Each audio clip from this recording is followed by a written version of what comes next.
స్వర్గీయ ఆనం వివేకానంద రెడ్డి గారి 8వ వర్ధంతి సందర్భంగా నెల్లూరు నడిబొడ్డులో ఉన్నటువంటి ఆయనకి రాజకీయం ఒక కన్నైతే విద్య అనేది ఇంకో కన్నైనటువంటి అంటే విఆర్సి కళాశాల అంటే అతనికి ఒక గుండె లాంటిది. అలాంటి ప్లేస్లో మేము ఈరోజు మజ్జిగ చలివేంద్రం అదేవిధంగా అన్నదాన కార్యక్రమాన్ని కూడా ఏర్పాటు చేయడం జరిగింది.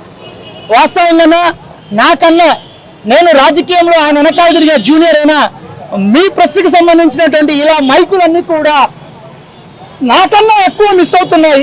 నెల్లూరులో ప్రెస్ వారందరూ కూడా ఏదో ఒక రోజు ఏదో ఒక క్షణాన 24 గంటల్లో ఎవరు కనబడినా ఎవరి మాట వినబడినా మేము మిస్ అవుతున్నాం ఆనం వివేకానంద రెడ్డి గారిని అని ఎలక్ట్రానిక్ మీడియా ప్రింట్ మీడియా వాళ్ళందరూ కూడా చెప్పుకునేవారు. కాబట్టి ఈరోజు మా దురదృష్టం 8 సంవత్సరాలు జన్మదినాలు జరుపుకుంటాం అనుకున్నాం, కానీ వర్ధంతులు కూడా జరుపుకునే సమయాన్ని ఆ దేవుడు మాకెందుకు ఇచ్చాడో మాకు అర్థం కావట్లేదు. ఈరోజు రాజకీయ వ్యవస్థలో చూసుకుంటే ప్రతి ఒక్కరి కూడా ఆనం వివేకానంద రెడ్డి గారి ఆలోచనలు, ఆనం వివేకానంద రెడ్డి గారి శిష్యులు ఉన్నారే తప్ప కొత్త వారు కూడా ఎవరు ఏ పార్టీలో వెళ్ళినా ఏ ఎమ్మెల్యేల దగ్గరికి వెళ్ళినా ఏ కార్పొరేట్లు అయినా సరే ఉన్నారు అంటే అది ఆనం బ్రాండ్ చిరస్థాయి వరకు ఏ నాయకుల దగ్గర కార్యకర్తల దగ్గర నుంచి కార్పొరేటర్ల దగ్గర నుంచి మేయర్ల దగ్గర నుంచి జిల్లా పరిషత్ ఎంపీటీసీ ఏది చెప్పుకున్నా అది ఆనం వివేకానంద బ్రాండ్ దగ్గర నుంచే వచ్చింది.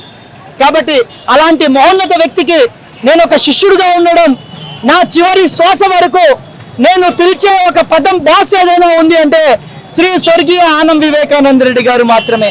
ఆయన ఆలోచనతోటి సేవ చేయాలనే ఆలోచనతోనే ఈరోజు ఈ కార్యక్రమం జరిపాం. కాబట్టి ఆయన ఆత్మశాంతి చేకూరాలని చెప్పేసి ఆయన కుమారులైనటువంటి శ్రీ ఏసు సుబ్బారెడ్డి గారు అదేవిధంగా రంగమయ్య రెడ్డి గారికి మంచి బలం చేకూర్చాలని చెప్పేసి నెల్లూరు జిల్లా ప్రజల యొక్క ఆశీర్వాదాలు ఉండాలని చెప్పేసి మా బాస్ని మంచి చిరస్థాయి వరకు కూడా ఎవరు మర్చిపోకుండా ఉండాలని చెప్పేసి ఈ కార్యక్రమం చేపట్టాం. కాబట్టి